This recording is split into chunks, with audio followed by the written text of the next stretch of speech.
Awesome. Well, thank you Yeah. so much for the introduction, Dr. Bailey.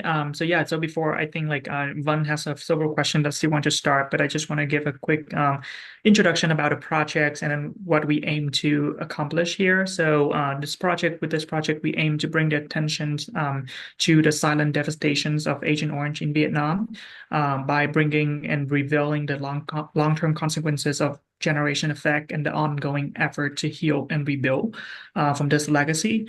What about our group? So we are a group of young, passionate leaders from the U.S. Vietnam Youth Leadership Cohort, which is an initiative that co-organized by the United States Institute of Peace, or USIP, and Fulbright University, Vietnam. With this project, like Vân shared in an email, we seek to fill the critical gap in accessible, comprehensive story surrounding the survivor of Agent Orange exposure. So with this project, we strive to advocate for the greater understanding and support for those affected by this devastating legacies of the Vietnam War. And we hope that through this project, we will be able to bridge the past with the present and amplify the voices of survivors and make their experiences available for the publics, educator, and policymaker for better advocacy efforts in the future. So that is the quick introductions about our projects. And so before we start, I'm just wondering, Dr. Bailey, if you don't mind sharing about like your personal experience, were you like involved in the Vietnam War, or we can just keep this conversation fully open on whatever approach that you want to approach that, either from your personal experience or from your interaction with people who are exposed to Agent Orange, understanding that you are an expert in Agent Orange. So we just really want to learn from you and your wisdom in this topic. Well, thank you. Thank you. I guess I would, to answer your first question, no, I wasn't a soldier in Vietnam. I was never in the military during those years. I graduated from college, from Swarthmore College in 1967 and joined the Peace Corps. As I mentioned, went to Nepal. And in those years, the U.S. Selective Service, they picked individuals. The lottery was introduced later. And I guess they liked my draft board from Michigan, where I grew up. I guess like the idea of me being a student and then being a high school teacher in Nepal. I was involved in the anti-war movement when I was in college, so I knew a lot more than most Americans about Vietnam in those years. I actually studied about it quite a lot in my international relations courses. One thing that happened to me then that turned out to sort of prefigure what happened later, I was in a remote high school, actually a middle school, and I was teaching students horticulture, fruits and vegetables. And one day, the school garden was invaded by locusts or grasshoppers. And so I was showing them how you could use a hand pump sprayer and deal with them. And these are 6th and 7th graders. And the 10th grader walked by and he said, that's just the way you Americans are killing the forests in Vietnam. This was quite, I never forgot this because I couldn't imagine this. I asked him where he had gotten his information, and he said from Radio Beijing. Okay. But it still sort of shocked me. And then I went on to this career that I described earlier, and I eventually went back and reached Vietnam and went on this trip with these agricultural professors from Tudor. And we got to this valley with all the denuded hillsides. And I looked around and I said, those students were right. This is almost 30 years to the month later. So that was sort of my aha moment, that not only that this was real, of course it was real, but it was also my sense that it ought to be possible to do something about it. And then it changed, and then I found out maybe it wasn't so possible, but then I realized that it was really imperative. So the imperative to deal with this subject.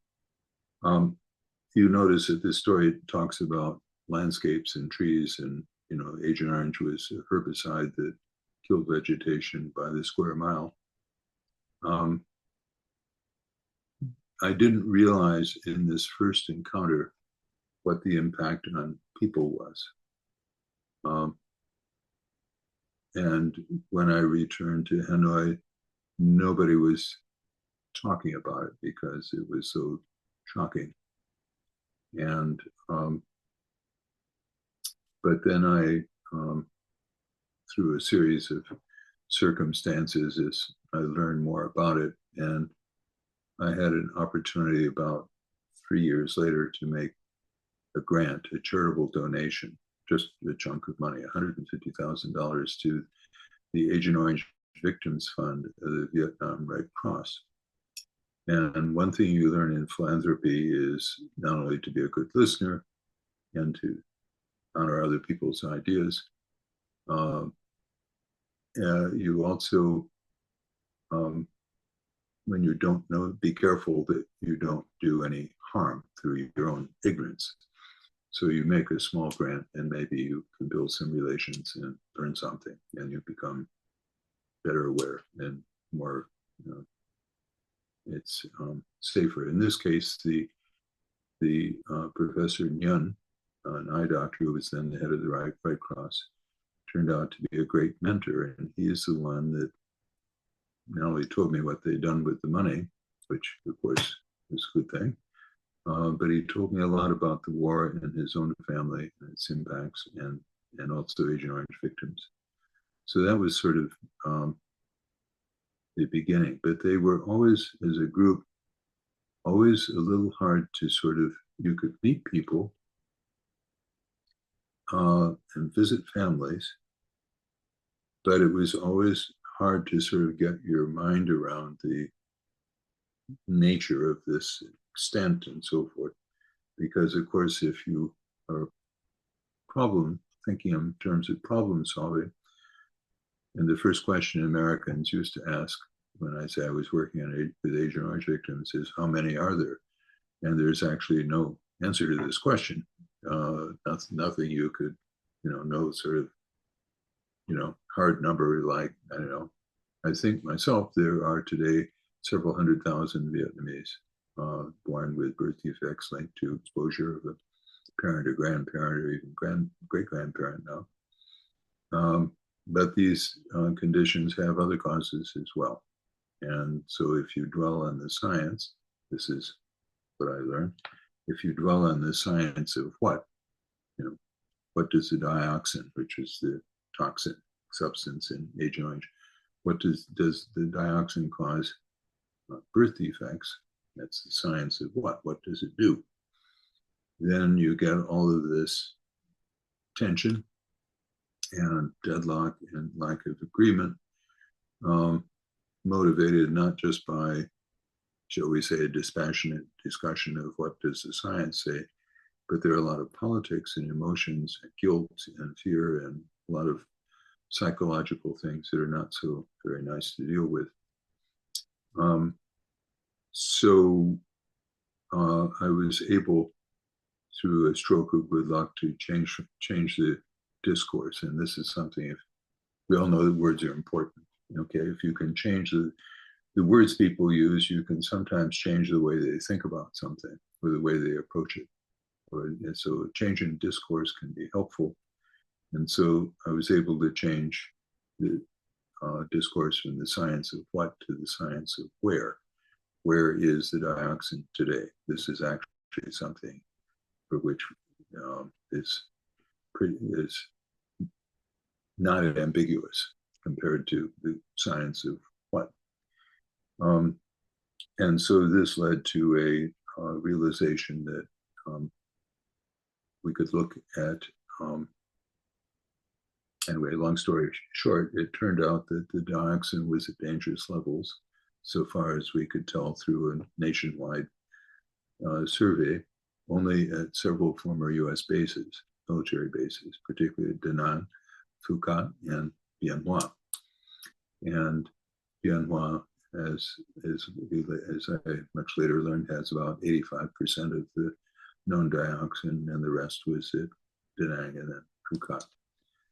So this gave something that was less sensitive to work on. It's, you sometimes with a problem, if you confront it head on, it seems like a stone wall, but if you can sort of come at it from another direction or work at a piece of it, that sort of helps unravel the rest of it. And that could be a metaphor for what happened, because to get the US and Vietnam to agree to clean up the Da Nang airport was a big breakthrough, but it was possible because both sides could agree that it needed to be done. The dioxin was indeed harmful, and the US could sweep under the rug the contradictions that it was dealing with, such as, well, if the dioxin is harmful today, why wasn't it harmful 30 years ago? You know, um, or why is it that the U.S. government pays currently probably over maybe on the order of $10 billion a year in disability compensation to Vietnam veterans in this country, and isn't that an admission there is a relationship? Anyway, these contradictions could be, shall we say, skirted by focusing on the cleanup of the airport, and it was something that could be sold in Congress because ultimately Congress had to pay for it. This is a long way of getting to the Agent Orange victims. I could, as a grant maker, and in fact I did, make over the course of 11 years about $7.5 million in grants to various NGOs for pilot programs to help Agent Orange victims.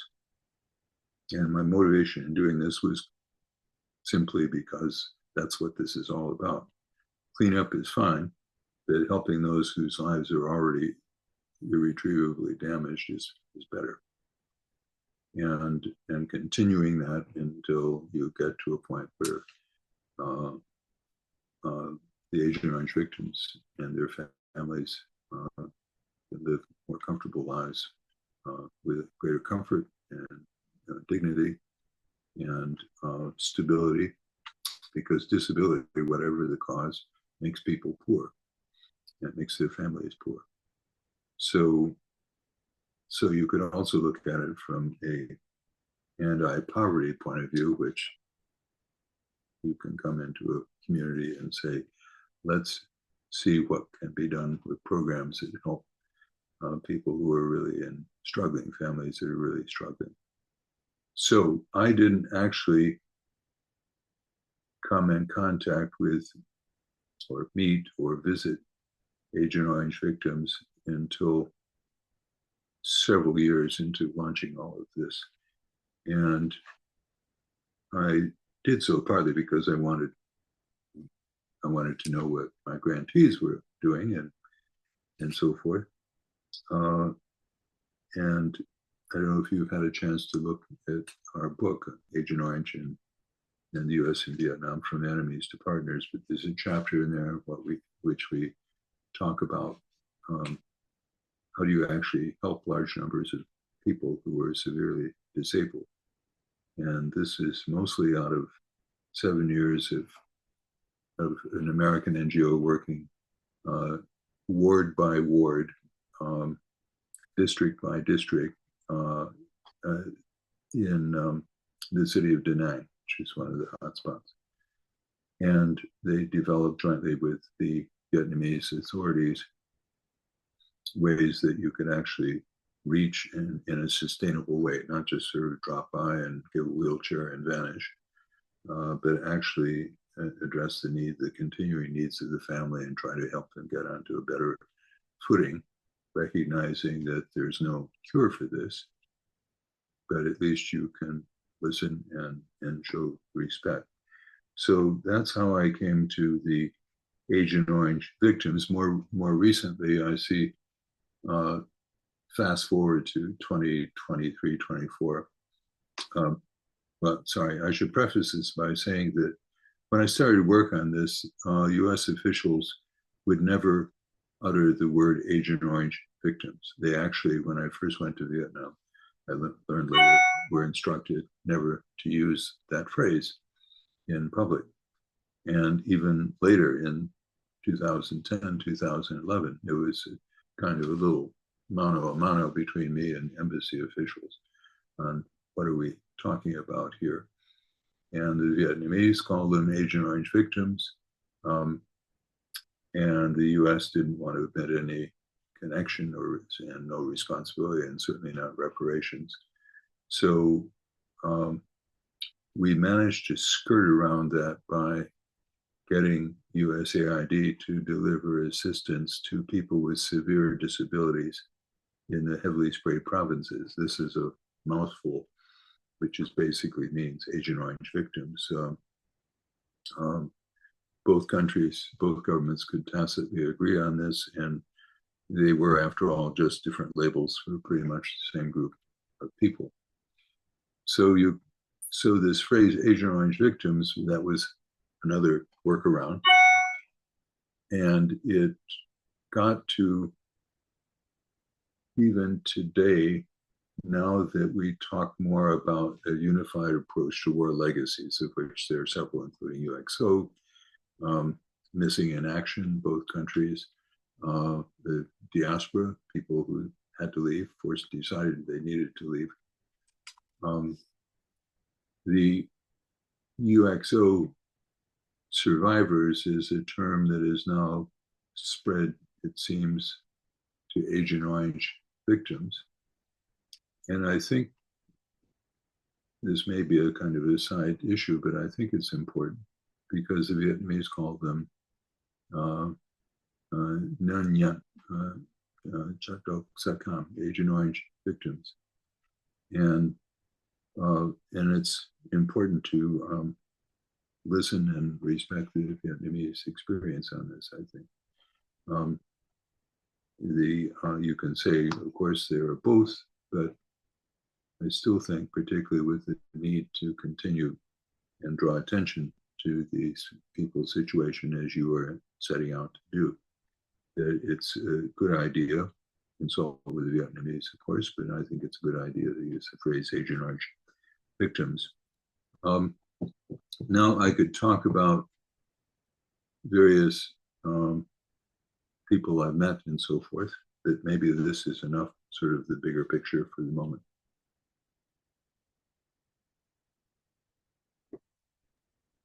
Yeah, certainly. Well, thank you so much, Dr. Bailey, for that. And actually, because you mentioned the book, so we do have a website that we share the stories and we share all the interview that we conducted on there. And then we have a page that called Page of Reflections, which is a curated selection of books that delve into the legacy of Agent Orange and the Vietnam War.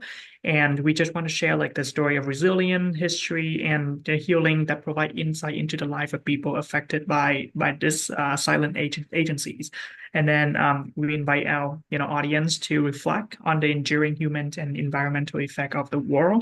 And actually, your book, From Enemies to Partners, Vietnam, the U.S., and Agent Orange, with Le Caisson is on the top of the list there with our book. Would you provide a comprehensive look of the effect of Agent Orange on Vietnamese victims and address like how both countries can cooperate on address the legacy of Agent Orange there? So can you share a little bit more about like how you start with that? And is there any like memorable experience that you experienced during the process of writing the book?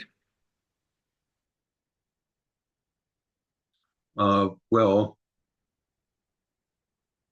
Le Caisson retired from his government job, and he was in the Ministry of Natural Resources and Environment. He retired in 2014, and I moved from the Ford Foundation to the Aspen Institute in 2011 and came to the end of the money supporting me. So I retired, but continued working on Agent Orange. And I was in his office in Hanoi, and we both looked at each other and said, a book.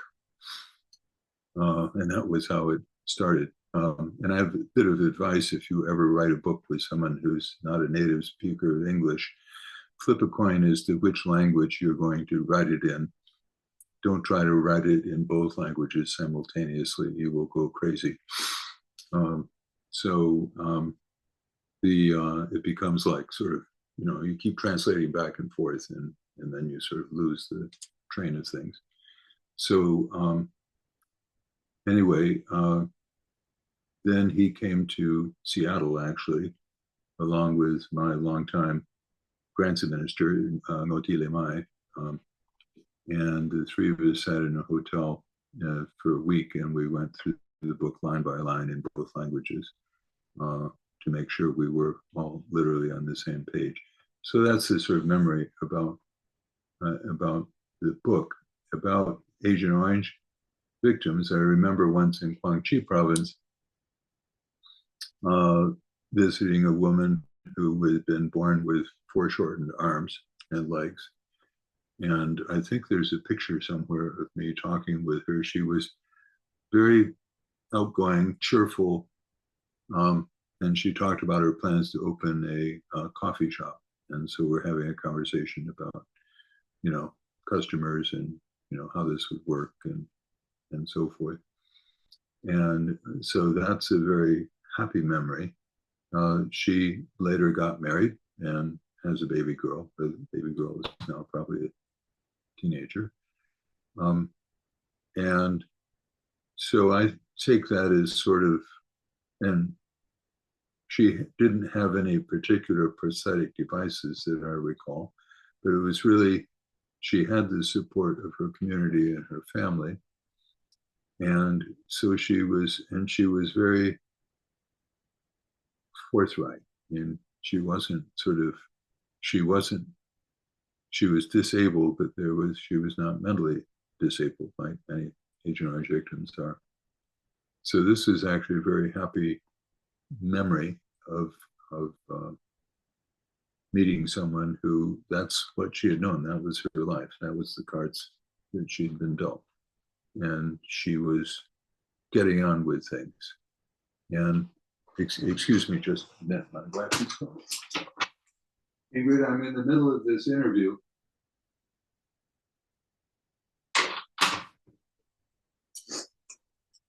So, and then I had other experiences which were um, after USAID had gotten going and had been focusing as a result of this discourse, change in discourse, on severely disabled rather than all kinds of disability, severe mental and physical disability in the heavily sprayed provinces. In Taining in the south, on the border with Cambodia, that I visited several families, and in this one instance, it was a girl who was about 8 years old, and she was she was going to the local school, but she needed a lot of extra sort of special education. And this is very hard to find in this very rural area.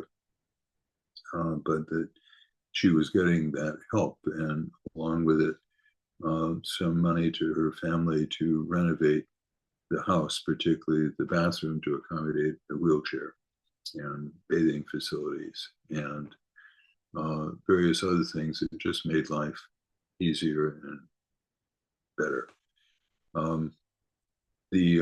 I think another family I visited near Tutianhui, they were starting a new business, which again, it's in a rural area. Most of the people I met were in rural areas. And it seemed that they thought their little boy was actually, not overcoming his disability, but at least stabilizing. So um, these were all very, very positive experiences. But I also have one that also very much sticks in my mind, and this was in the Red River Delta in what do I say, Huaping, anyway, Taiping province. And I was with the Taiping Red Cross, and it was a boy who was about maybe about 12 or 13 years old. And I'm sorry not to upset you, but anyway, he'd been born with no eyelids, or his eyes didn't develop. And he was also had some physical rickety arms, or not very serviceable arms. And he was mentally disabled. And he was walking around the courtyard hitting his head against the wall. And, and his family couldn't really communicate with him. So, so there is a range of life circumstances, and I hope in your work that you'll be able to show the full range, and that mostly these are cases of severe disability. It's not like that, as sometimes is the case, people think disability. Well, give them a wheelchair, give them some training, and they can be a receptionist at Ford Motor Company. That's fine, but that's not who these people are. And so you have to think of other ways to reach them, and to set that goal of they and their families, because you don't want to take them out of their families, and you want to deal with the fact they're going to get older, their parents are getting older, eventually the parents will pass away. What about the siblings? How is this life going? How is the person going to sustain herself for the rest of her life? And so there are some, I have lots of other examples, but that gives you some idea.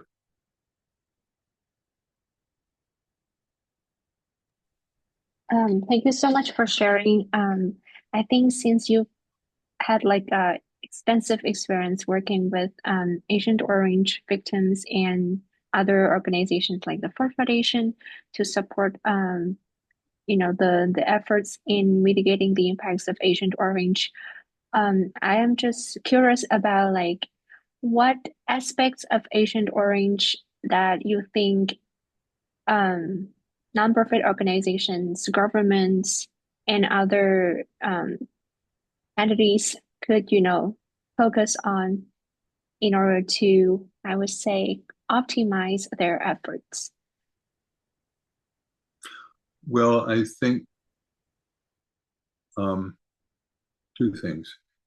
One is that I assume you will be writing a report or a document of some kind, or coming up with a strategy to try to individualize and humanize, and to the extent possible to uplift the voices of Agent Orange victims, so that people get a better understanding of them. Because in the past, a lot of this, whether it was the Vietnamese authorities or foreign NGOs, who would be sort of, it's a photograph of someone who's disabled, and right away, people who really maybe don't want to look at it very much.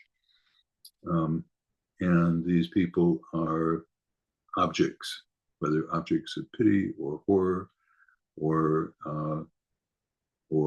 people thinking, my God, guilt in the case of Americans.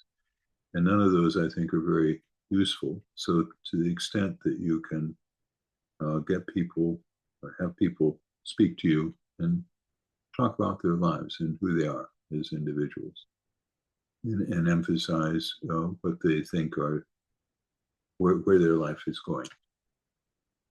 Otherwise, they just kind of sit there or lie there, and they're an object. The visitors come and the visitors go, and some stuff is unloaded at their house, but that's not really uplifting their humanity. So if you can do that, and then I think I mentioned in my email, the second stage, once you have uplifted, is to see if their voices can also comment on the quality of support and help they're getting, both from the government and U.S. government and the government of Vietnam. Because generally speaking, in social services, you want the clients to speak. Otherwise, you don't know at all how you're doing.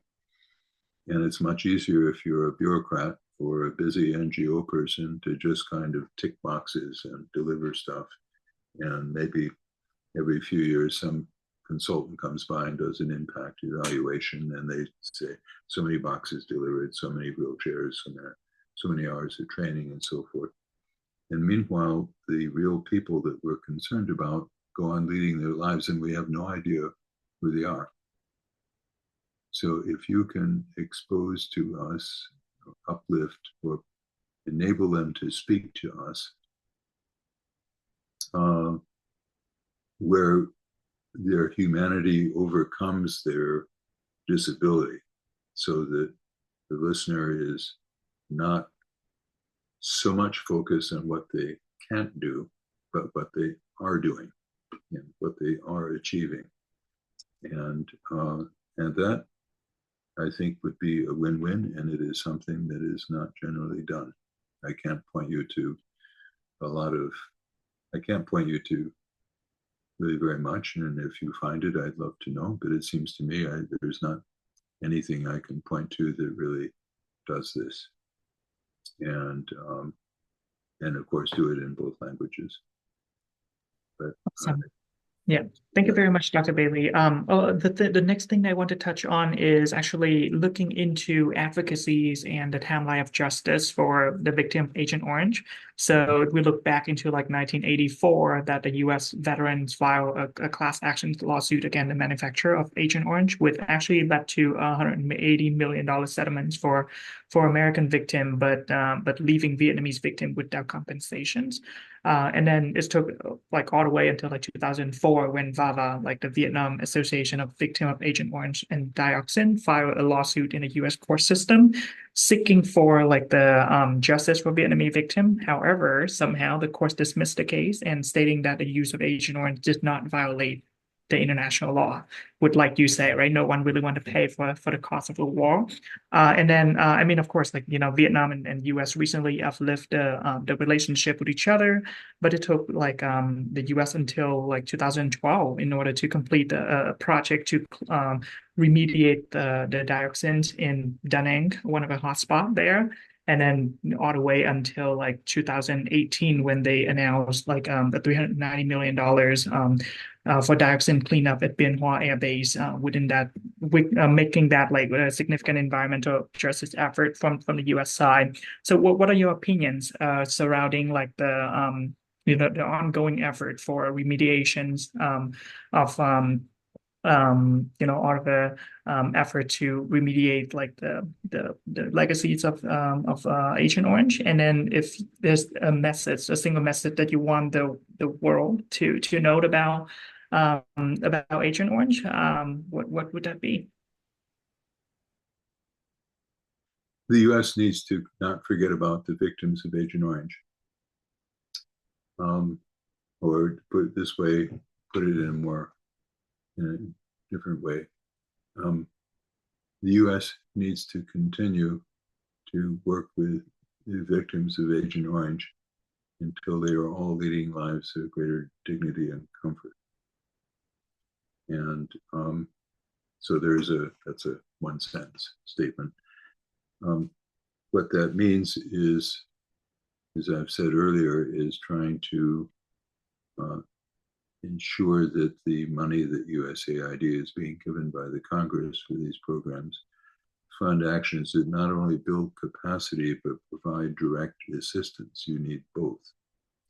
And USAID and I have debated this over the years, and for a while it seemed to be, pick a number, 50% each, because clearly if it's going to be social services, often you need trained social workers. They haven't so far been training or investing in the discipline of social work in Vietnam. And social workers, of course, are important to be the link, week-to-week link between the family and public services, which are often some physical distance away. And USAID early on worked with another staple of social work, which is case management. That is, you develop a description of the individual circumstances, the case, and a plan for what would be most helpful going forward and regular update of the plan as that plan is implemented. This is all kind of nuts and bolts, and it really does work. And the third element is that I should have listed this first, is that you have a ongoing survey of people with disabilities in each province. And so you actually know the numbers of people and where they live and what their circumstances are.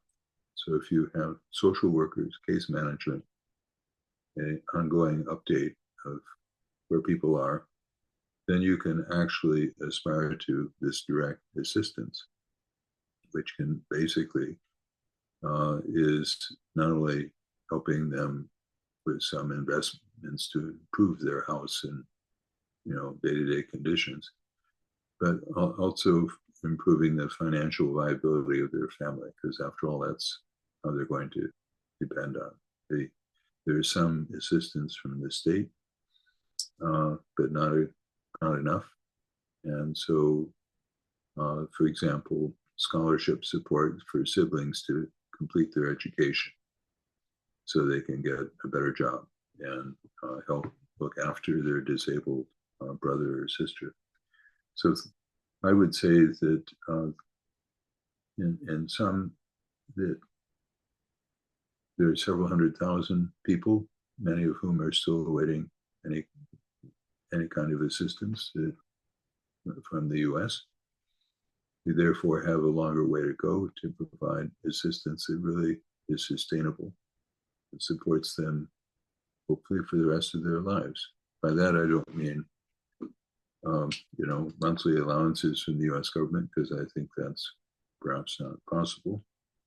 But it has already been shown by the USAID and the government of Vietnam, you can sort of build up this capacity and provide the direct assistance at about $1,000 a family. And that's something that's certainly within reach for the United States of America. Now, turning to the issue you raise, which is really the other side of this, justice and acknowledgement of responsibility.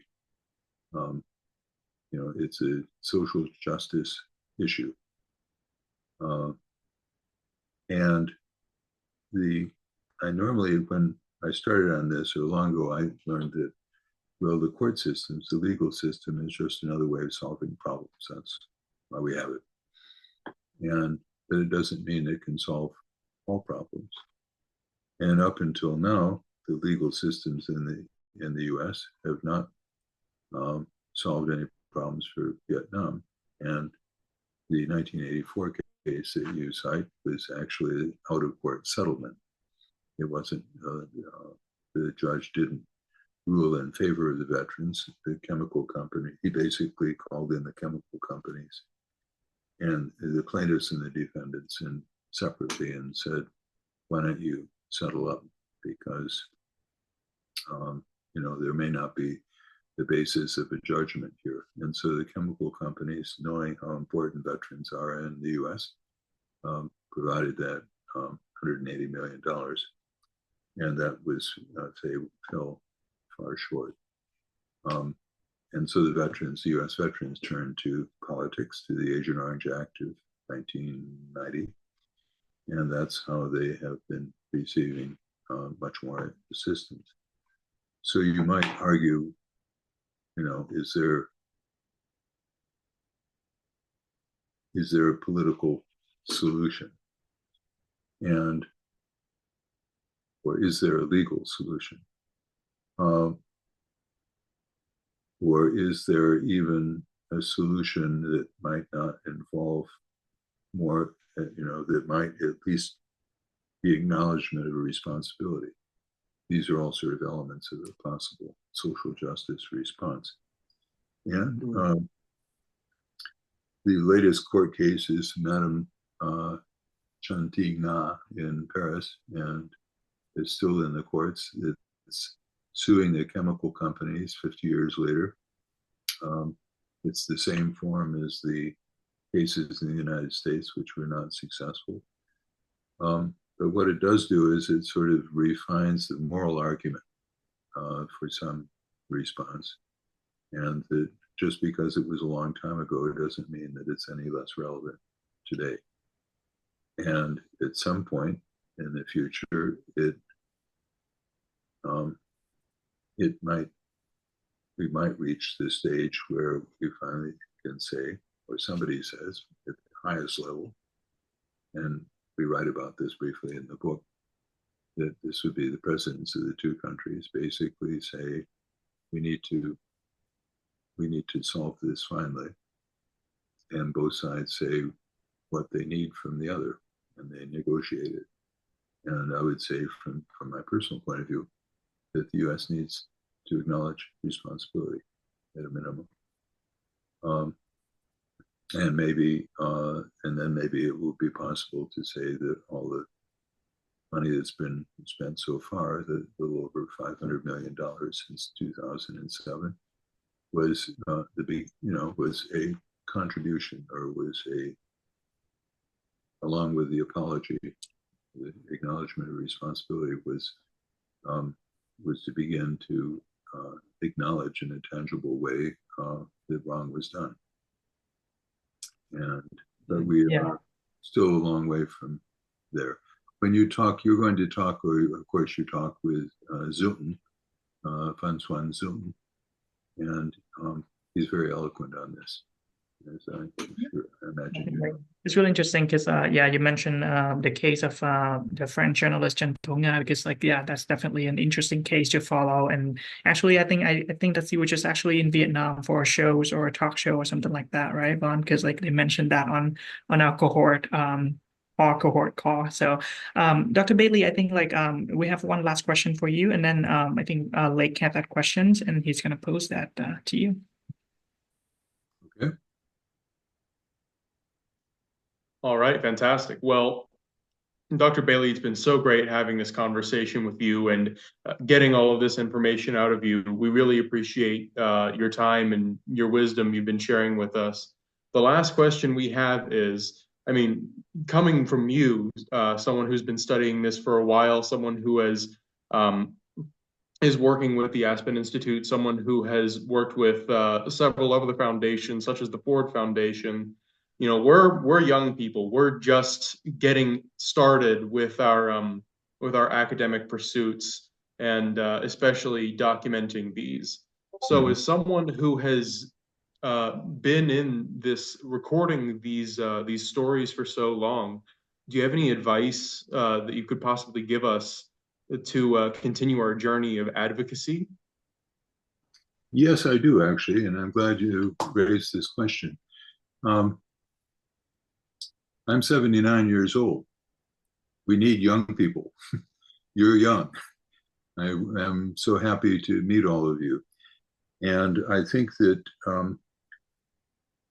your report, as we talked about, or I've at least asserted how I feel it, should proceed. You should get USIPs and the Fulbright University help in distributing it widely, and particularly online, and particularly in formats that younger people will read. There's also something called the War Legacies Working Group, which is a collection of people that headed by the Stimson Center in Washington, D.C., that work on UXO and Agent Orange in Laos and Vietnam. And I would like to invite you to, as it happens, our next meeting is tomorrow morning, but when you're ready, I would invite you to come and present your report to this group, and maybe even consider joining it, because we need younger people, and we need people with authenticity, which you certainly have and will have as a result of what you're proposing to do.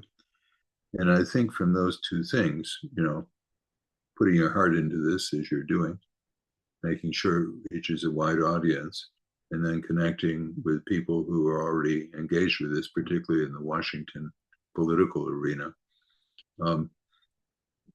could be good starts. Can I predict where you will be when you're 79 years old? No. what should you study? It sounds to me like you're studying good things, whether it's mathematics or international relations or all the other things. Um, but the fact that you actually found the USIP and went to one or more of the annual dialogues and got involved with this subject, puts you in, already shows that you have a unusual level of moral insight and empathy for other people. And that's what's required here. And the job is not yet done in Vietnam, but you may also find through this experience the tools and insights and connections that may be um, helpful in animating other great social justice, environmental issues of which the world has no shortage, and which there will probably increase with climate change and disruption resulting from that.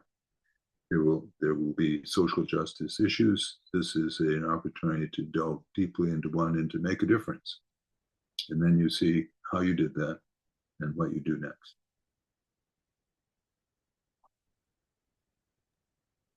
Very nice. Well, that was as good as an answer we're ever going to get. So thank you for that. That's I think we might just round it out right about here. Vaughn, I see that you unmuted yourself. Go ahead and take it away from me. Yeah, thank you.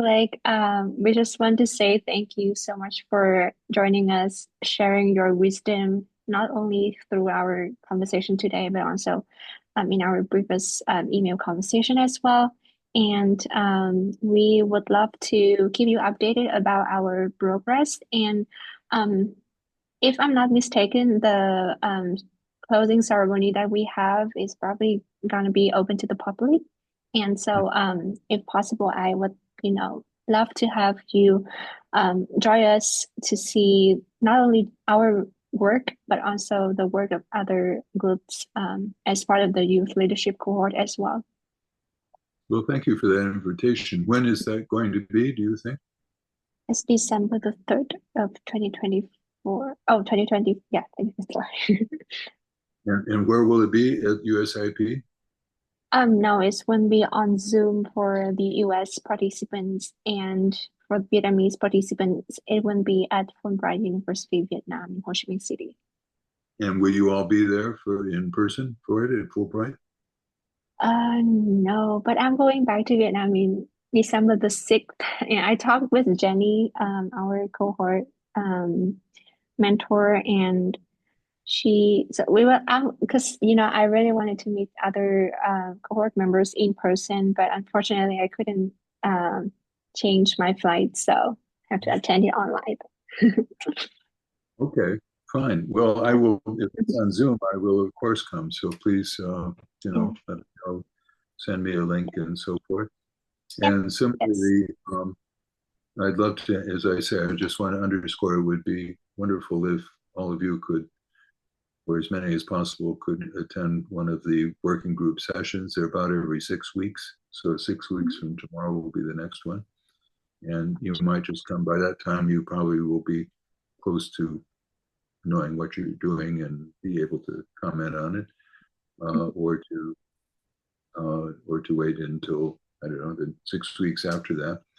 But I think that the War Legacies Working Group is probably a good way to meet people in addition to those you meet through FU and USIP, and could lead to other ideas and next steps after you do this wonderful report.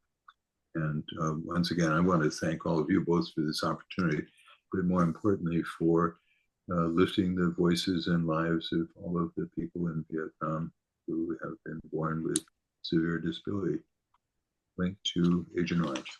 So thank you. Thank you so much. I'm gonna stop recording.